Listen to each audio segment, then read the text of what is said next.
Hey everyone, this is John Peterson. Thanks for joining us on the Mindset Podcast.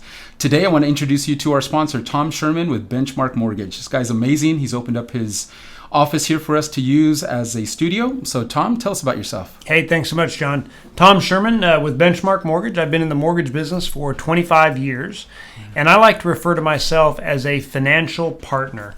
So often when you introduce someone as a mortgage lender, it has all kinds of negative connotation, right?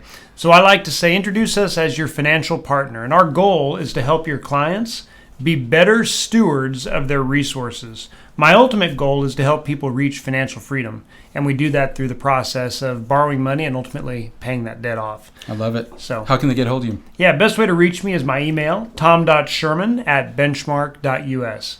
tom.sherman@benchmark.us. Awesome, man. Appreciate you again opening up your office to us, and enjoy the show. Thank you.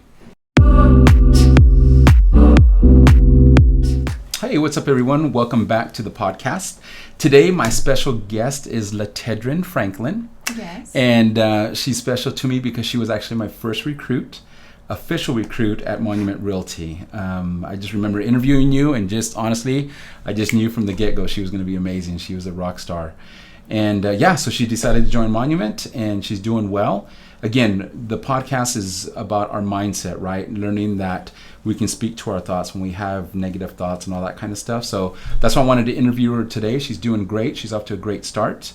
And so thank you for coming on the program. Well, thank you for having me. Absolutely. So tell us a little bit about yourself.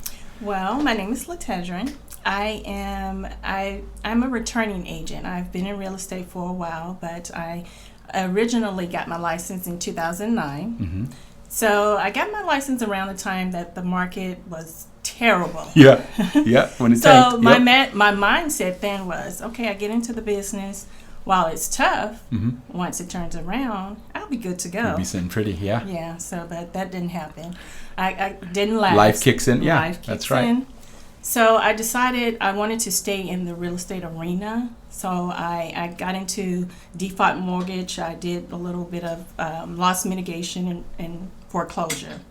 So that's how I started in real estate. So and here I am now. I'm back into it. That's cool. And so what brought you back into it? What were you doing in the meantime? Just the mortgage stuff? Just the mortgage stuff, yeah. Okay.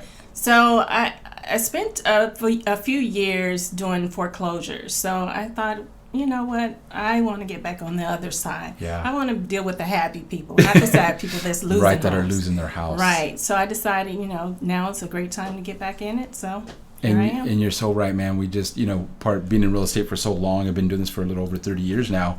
And actually, that's how I kind of got started, was my dad's business. He had rentals, and then we started flipping houses 07, 08, 09, right?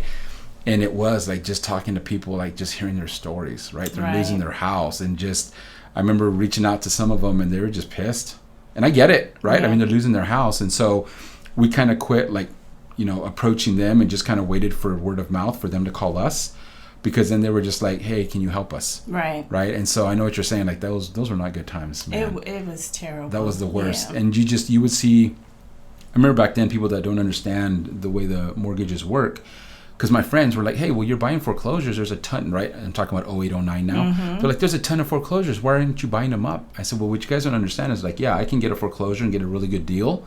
But I fix it up, make it beautiful. I put it for sale. Mr. and Mrs. Smith come, they can't get qualified. Right. They want 800 credit, 20% down. Like, it got crazy. And so my friends didn't understand that. They just thought, well, there's foreclosures everywhere. Everything's on sale. I'm like, yeah, but I'm not in the rental business. I'm in the flipping. Right. So like you know what I mean? So you get it. I love that you get that. So tell me a little bit about, again, right, the show's more like about mindset and speaking to our thoughts. You've been in one of my classes for mindset. So kind of along those lines. Just to help agents, right? I know you're seasoned a little bit from before. So my idea is, especially you being on my pod, my team, is to, if you're cool with it, of course, interview you now. And then again in 6 months, and then maybe like in a year. Sure. Just to see like where you're kicking butt and taking names, right? And just, again, to help others. And just so many people are afraid to get into real estate. I remember when I started investing and we'd go to networking, and even not even just like a networking event. I'm talking like a barbecue or like friends and family. And it's people that maybe we didn't know. And they're like, what do you do? And I'm like, oh, we flip houses. Oh my God, I've always wanted to do it, right? Yeah. That was always their thing. So after about the 10th person, I thought, wow, I didn't realize so many people love real estate or want to talk about it. Right. So after about the 10th person that goes, oh my God, I wanted to do that. And I said, you're like the 10th person. Can I ask you why? Why did you not get into it? As far as the investing, right? Right. The two top things that always came up was one, fear. They didn't know what they were doing, right? Because it takes sometimes a lot of money. And two, they didn't have the money or a combination of both. Right. And so I kind of see the same thing sometimes with agents, because it does take thousands of dollars to get started, because they don't realize that you're starting a business, right? So how did you come into that, going like, okay, I'm not just an employee anymore, punching a clock 9 to 5, getting a guaranteed paycheck on Friday? So how did that mess with your head, or what thoughts were you having, like, were trying to stop you from getting into real estate? Well, I will tell you, when I first thought about getting into real estate is when I bought my first home. I bought a home in 2007. That was right before the market That's crashed. when we started flipping, is in 07. It was hot. It was kind of almost like now. It was hot, crazy. So I got into one of those mortgages that were adjustable. Oh, with an arm? Yes. So during that time... Hang on real quick. So for those of you that don't understand what an arm is, you have a really low payment for a year or two, and then the interest rate jumps up.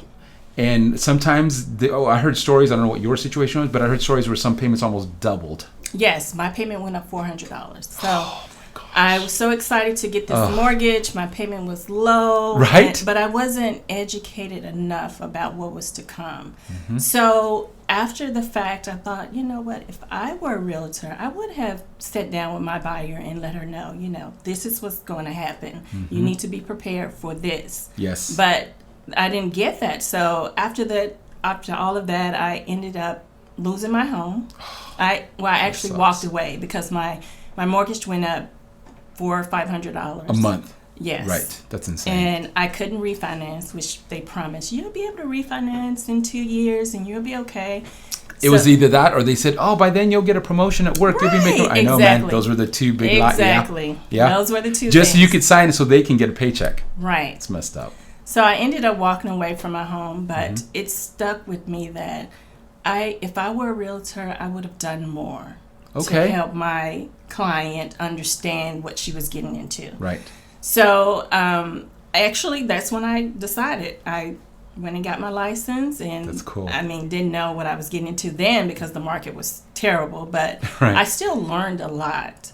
I learned a lot about the business during that tough time. So it always stuck with me. You know what? This is where I want to be. I'm going to eventually go back. I'm going to go back. So I kept in touch with some of the old realtors that I met during that time. So yeah, so it was just the mindset of, this is what I want to do, and no matter what, I'm going to do it. So here I am. That's cool. So you just have that positive, like, I'm going to make it happen. I'm going to make it happen. So let me ask you this, because people always talk about the positive side. What I want to kind of highlight on this show is the negative, right? So like, if you've ever heard me speak, I talk about the little demon and the little angel, like Tom and Jerry, right?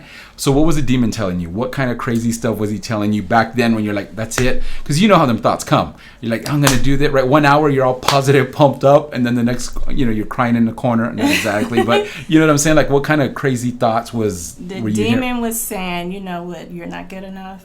Okay. You're not going to make it in this business. You don't have the personality to sell homes. Hold on, let me pause you right there. Oh my God, she has one of the best, most amazing personalities.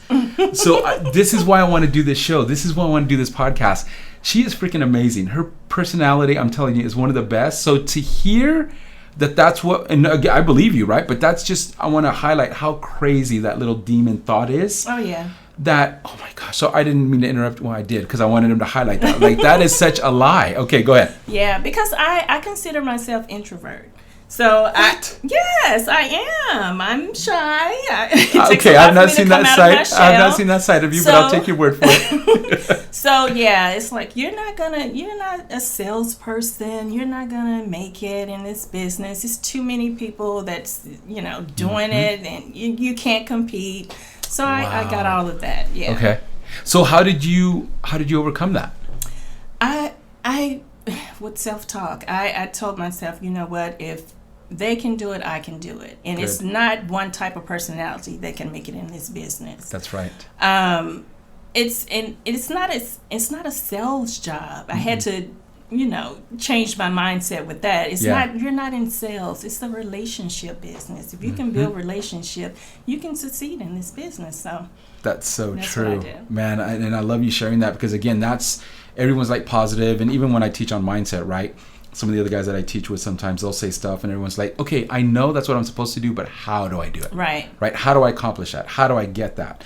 And that's kind of been my expertise, is just where we can go into the subconscious and just different techniques I have to kind of just rewire your brain a little bit, kind of change the subconscious, right? Because if you have that, because think about it, think of how many people probably wanted to get into real estate, but they had that thought. And so like I teach in class, right? You got the little devil, the little angel, Right. but we're in the middle. We get to decide. There's a lot of people that are just like, oh, that's true. Yeah. I'm an introvert, right? Yeah. Funny thing, I used to be with Keller Williams back in the day. So they were big on a DISC profile, right? Have you ever heard of that? The DISC, the different personalities. So the D is more the driver, the extrovert, like just doesn't take no for an answer, right? Right. So the I, the S, and the C, they're all different personalities. One of them is very analytical, kind of like what an accountant would be. The other personality is like, I hate to say the cheerleader, but, all bubbly and squirrel and just, all over the place, right? The life of the party. And then you have kind of what I give an example is almost like your grandma. Just kind of quiet, meek, right? So you have I'm those your four. grandma. Okay. I'm your grandma. So see, I have never seen that side of you, man. That's crazy. So you have these four personalities. They used to teach that it was either the D, the driver, or the accountant type, right? With logical processes. Like they were the ones that would be team leads and whatever. And after doing more research, they realized that no, all the personalities can be leaders. Yes. All the personalities can be teams. So that's why when I'm teaching, I'm like, you don't have to be an extrovert. You don't. You just have to take the action, right? So like the example that I give when I'm teaching is our brain, our subconscious is like this computer, my laptop. If I tell this computer to run porn, it's going to run porn. It's going to show me porn. Right. But the same computer, if I tell it run QuickBooks to help my business, it's going to run, right? And that's kind of like when you simplify it, that's kind of how our brain and our subconscious is like what we put into it, that's what's going to come out. That's what we get out, yes. That's what would come out. So I love that you were able to overcome that. And self-talk, because I tell people that, right, to do self-talk. And again, that's why I want this whole podcast, is just to have a real conversation. I love that you still showed up even though you had no idea what it was about. Yeah. No one has, right? And I've even had people say, hey, will you send me a list of questions? I said, no, because I want it to be real. I want it to be raw. There's no topic, right? And we never know how the conversation is going to go, Yeah. which is what I love. And I think the people will like the realness of it. Yeah, and I thought about that. I said, What's that? I thought to ask you, what are the questions? And then I said, no, maybe he wants, to get a real reaction. I do. So I didn't ask. I love that. So, yeah. See, you already know me. You already know me. But no, and I think the self-talk is so important, because I'll mention that sometimes to people and they're like, well, that's kind of crazy. That's kind of weird. And you know what? It is kind of weird. But it's like if I start going to the gym, right, and I start working out, I'm going to be sore for a couple weeks because my muscles aren't used to that, all that, right? And it's the same thing, I think, with mindset, because I truly look at our mind, because our mind is separate from our brain, right? So it's like our mind is almost like a muscle that we can exercise. And you've been in my class where I talk about having that mental bouncer that I put in my mind, right? So it's like, Arnold Schwarzenegger, like big, huge, buff guy, like that's how I have my mental bouncer. Right. So that way when those crazy thoughts come, right, that sound logical, or like, I still can't believe that you heard that, but I kind of can, because it's a lie. It's always lies that we hear. Yeah. But again, being in the middle, we get to choose, hey, no, we can do it, right, the self-talk, or no, the other way, like, who are you? You're an introvert. That's awesome. Yeah. So tell me about your experience so far. Again, you're kind of coming back into the industry. You were with a different broker before, and you're with Monument. How did you find out about Monument? Well, when I decided to come back, I did a little research. I said to myself, this is my self-talk. Yeah, heck the yeah. next time I get in this business, I'm going to go a totally different route. I'm going to pick a broker that fits my personality and what I'm looking for in a broker and what I want to get out of this experience. So I did a little research, and I interviewed with about 4 different brokers.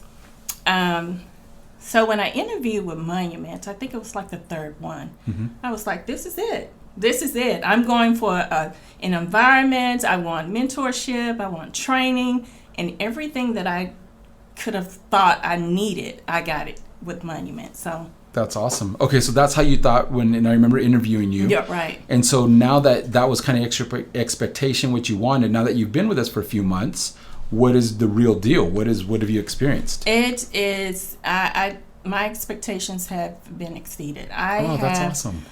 The training is phenomenal. I I've learned so much in 2 months with Monument that when I was with another broker before. Right. And you can mention their name. Like, we could talk about anything on this show. Like, I didn't get any of that. Right. And it's amazing. It has helped me so much. So I told myself, I said, once I'm out of training, I'm gonna get a deal within the first month. You had made up your mind. I made up my mind that I was going to get a deal within the first month, and I got 2. Nice. Within 2 months. So yeah. Very cool. Yeah. So I set that my own goal to, and most people don't get a deal until 6 months in, maybe a year in sometimes. I know. To get a deal within 2 months or a month within being with the brokerage is I told you I saw you as a rock star. I wasn't kidding when I interviewed you that day, right? I remember talking to you, and I think we were wrapping up the interview when I said something about I speak on mindset and identity and all that. And I said, not every thought is your own. I remember your face was like, what? Yeah. I was like, you're like, man, that makes so much sense. You're like, because I be having some crazy thought. And I'm like, we all do. Right? And it's just that clarity of like, okay, that's right. Someone's just trying to trip me up. Like, just that, no negative, anxiety, whatever. So I still remember that moment where you were just like, okay. Yeah. That does make sense, right? No, but I just hearing your story, right? Like in the interview where you wanted this. Yes. And I think that's the biggest thing, again, from a biblical standpoint, that our will is so powerful, right? And so just from helping people from sessions, like, call them freedom sessions, people that having trouble with addictions or mental breakthroughs that I help them with, our will is so powerful that the devil cannot stop us and God won't. Right. Like, that's just the way he set it up. And when you understand that and you walk in that, man, really, like, we're unstoppable. Yeah. It's so amazing. It's whatever you tell yourself and what you feed yourself is what you're going to get. And most people don't get that, but you have to speak positive over your life. Absolutely. Positivity over your life, and it will happen. So give us some examples in your life. What does LaTedran do that keeps you, like you said, motivated, inspired, the positive thought? Like, what is some stuff that you do? When you told me that, like, your thoughts are not your thoughts, that stuck with me. Oh, yeah, your face, man. I saw you. It's almost like when you're at the party and the record, you're like, wait a minute, what? Yeah. So whenever I get a negative thought or this client, she's not going to like me, she's not going to choose me, or something like that, I feed that with a positive thought. I love it. Yes, I am worthy. I will gain this client. If it's for me, it will happen. If it doesn't happen, then it's not for me. So right. Yeah. Just having that positive thing. Just having that positive mindset. That's so cool. And I do the same thing. In fact, I look at stuff, I'm very competitive. So I almost go challenge accepted. Yeah. Like, you know what? I'm going to kill them with kindness. Yeah. They may be the jerk. They may, for whatever reason, but I'm going to do the best I can. And actually sometimes try to go a little bit better just because, like, I'm trying to win them over in a good way, right? Because you're right. Like, we self-sabotage ourselves sometimes.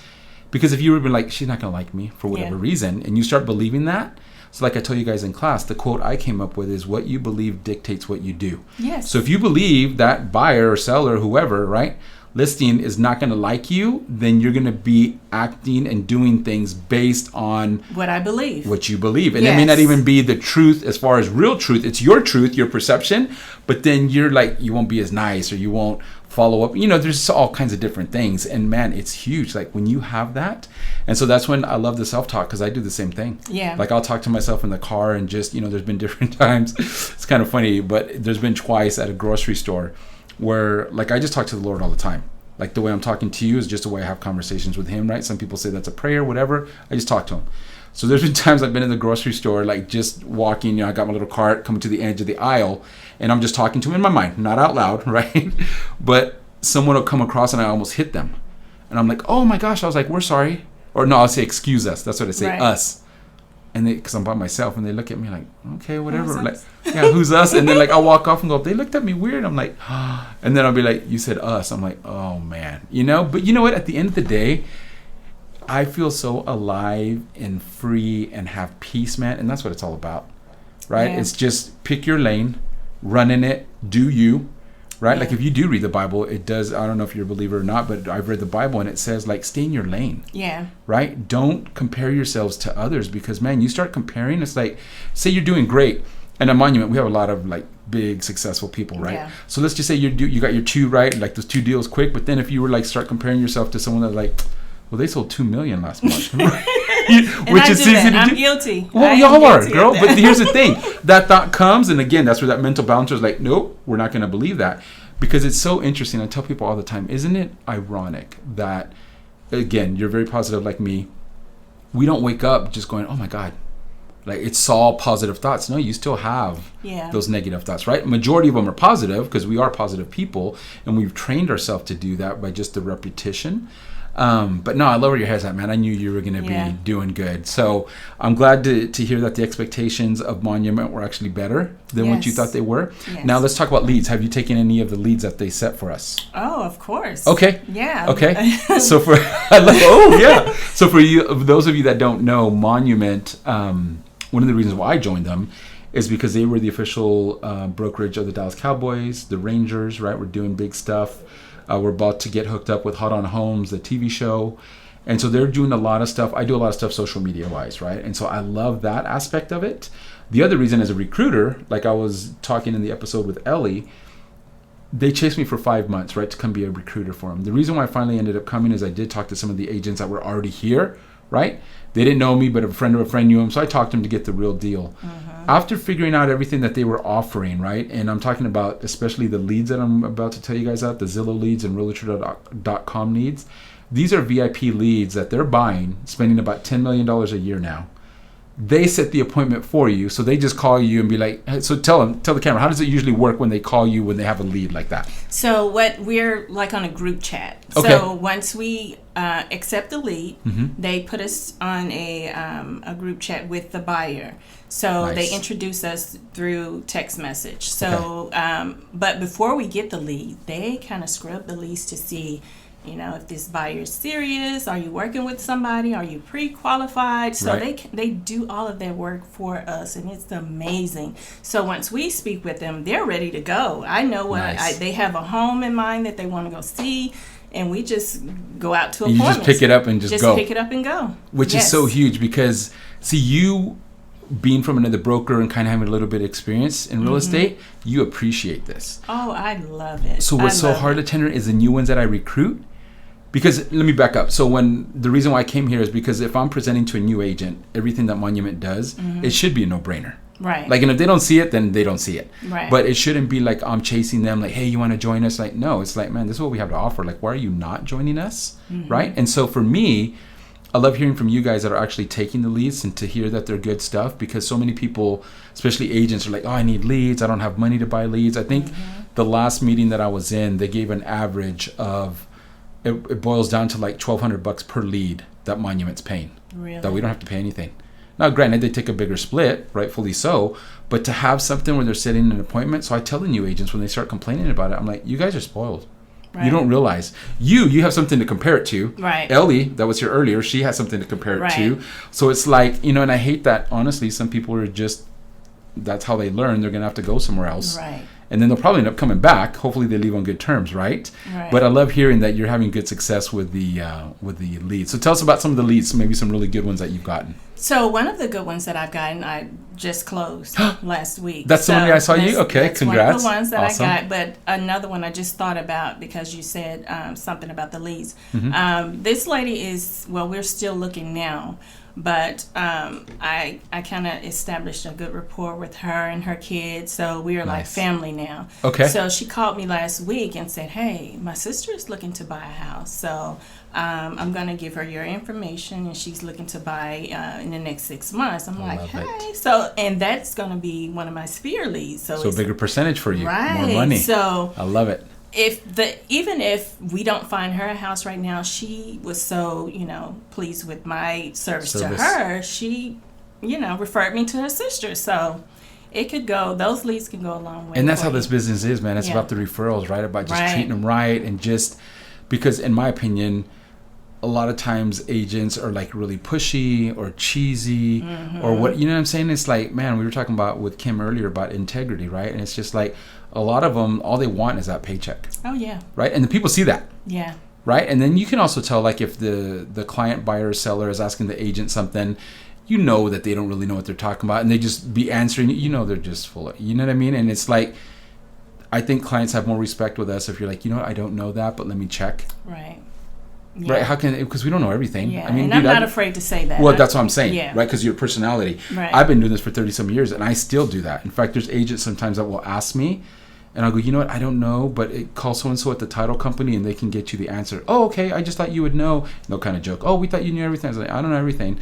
I said, do me a favor, when you get the answer, just shoot me a text of what the answer is. Mm-hmm. What? You don't? I'm like, man, I'm learning every day. Right. Right? Because that's the thing that, in my opinion, when I took my classes, all it was don't get sued, don't get sued, don't get sued, right? Right. It doesn't really teach you the real world stuff. And even in our classes at other brokerages, there's just kind of the training, but it's until you actually get into it and start writing offers, doing it. That's where the real training takes place. That's exactly right. That's exactly right. And so that's what I love about Monument is you guys are able to fall back on someone, right? There's a couple times you're doing great, but there's a couple times where you're just like, hey, just want to double check on this, or how about this, or how about that, or just, we had that one jerk the other day that we called Party Line, and he just started yelling at us and hung up, and Yeah. I was like, did he just hang up? You're like, yep, he hung up. I didn't tell you. I went on, I found him on Google and wrote a review. Really? Oh, yes, I did. Good for you. Absolutely. I'm not going to say his name because I honestly don't really remember it, but I just said, hey, I just had a phone conversation with blah, blah, blah. And I was like, he got upset, started yelling, and hung up on me like a 5-year-old. I said, I wouldn't want anyone from him or his company representing me. Yeah. That's all I put. And give him 1 star. Because it's like, they're a broker. They feel they can talk to people like that and do like, acting like a 5-year-old like that. You know what I mean? Yeah. So that's one extreme, right? But it's just like, and then you have people just in between there that are just not good agents, right? Like, honestly, they should be doing something else. And so I love people like yourself that, one, your head's right, mindset-wise, where you're like, I'm going to be successful. Yes. It's not an option. Not an I will option. figure out a way, right? So that translates over to how you take care of your clients. Exactly. When there's a problem. And they can feel it. Mm-hmm. They know that you care. Of course. And that's why you're getting referrals already. Right. And again, it's just a plus because now that's even more commission for you. Right. And so again, it's just, I think people lose sight of our fiduciary duty is to do the best for our buyer or our seller. And I get it, man. Like, sometimes things are hard for people financially, agents, or they're, paycheck to paycheck. I get that. But that's where the integrity comes in and doing the right thing. Yeah, you right? can't let that affect you doing the right thing, your decision making when it comes to that. So yeah, absolutely, because we all have, even me. Like, I've had thoughts where there were situations where I could have gotten a cash deal and they didn't have a buyer, so I would have gotten more, commission. Mm-hmm. But then the other one was a better deal for my seller. Right. And like I tell people in the class, I've mentioned a couple times, like I thought about it for about 30 minutes. I'm not gonna lie. Like I'm like, dude, I could make $8,000. With this one, my seller would never know. And this other one, I'm making $2,000. Like, you know what I mean? It was just a huge difference. And it's just like, but at the end of the day, it's just that little, like, you're not going to do that. So I tell you about one of my leads that I'm working with now. Mm-hmm. We've written about 4 offers and she's lost all of them. Oh, that's hard. So we actually found a home, and from the pictures, it looked like a pretty decent home. So she was like, I want to write an offer. I don't want to see it. I just want to write an offer. Just do it. Yeah, let's do it. And I'm like, no, I think you should see it. And because I don't want you to regret this, because the offer gets accepted and you go see it and you don't like it, then that's a problem. Yeah.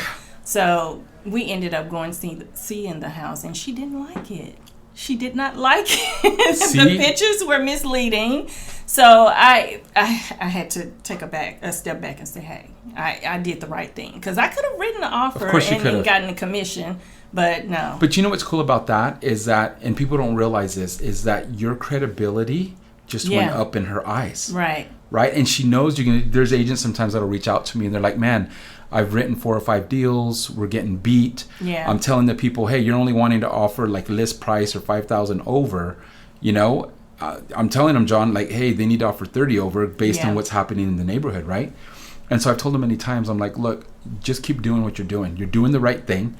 The market is going to have to educate them. Right. They don't believe you because you're young. Like the one girl's like, well, I think it's because I'm a female and I'm young. I was like, maybe it is. I said, but either way, the market is going to educate your person. Exactly. Right? Because you're telling them truth. You're not making these numbers up. We have comps. Mm-hmm. Like, hey, Mr. and Mrs. Buyer, like, this is what it sold for. You know what I mean? And so it sucks because, I don't want to say we're wasting our time, but it's like after the 4th or 5th deal, it's like, come on, Mr. Buyer, I know what I'm talking about. I'm the professional. I'm using data. Like, this isn't just I'm pulling numbers out of the sky. Mm-hmm. And I think that's the hardest for new agents, again, because they spent thousands of dollars to get started, right? And especially if they have a spouse that's putting pressure on them, like, hey, where's the money at? You know what I mean? Right. I'm single, so I didn't have that problem. But yeah, it's just the newer agents just understanding that, man, this is a process, right? Yeah. So what would you, as we kind of wrap up here, what advice would you have? Again, it's kind of cool because you had some experience before, now being with Monument, but even aside from Monument, just a new agent. What's some advice, talking to the audience, what's some advice you would tell them that you think would help them be successful? First of all, you have to have a positive mindset in this business. You have to have a positive mindset, or it will eat you alive. Yeah, so true. So true. Having that positive mindset and staying true to who you are. You don't have to be somebody else to succeed in this business. Stay true to who you are, set goals, and just, set yourself apart by being who you are and not trying to be who somebody else is. So that's Absolutely. what I would say. No, that's great advice. And like she's talking from experience, right? Being an introvert, there's some people that would say, oh, you can't be successful for an introvert. Well, she's living proof. People get a hold of you.